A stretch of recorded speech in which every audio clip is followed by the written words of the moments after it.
Use of no sooner than. As soon as he reach the station the train left. তো প্রথমে কি করতে হবে না, অ্যাজ সুন অ্যাজের জায়গায় নো সুনার বসাতে হবে। No sooner. তারপর এখানে রিচড যেহেতু পাস্ট টেন্সে রয়েছে সেহেতু আমাদের কি আনতে হবে, হ্যাড বা ডিড। আমি এখানে নিয়ে এলাম হ্যাড। তারপর সাবজেক্ট বসালাম হি। তারপরে ভার্বের third form reach, reach, reached.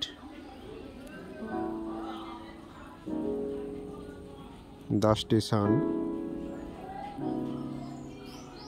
তারপরে প্রথম বাক্য যেখানে শেষ হবে দ্বিতীয় বাক্য আরম্ভ হবে, ওই মাঝে কি বসাতে হবে, দেন।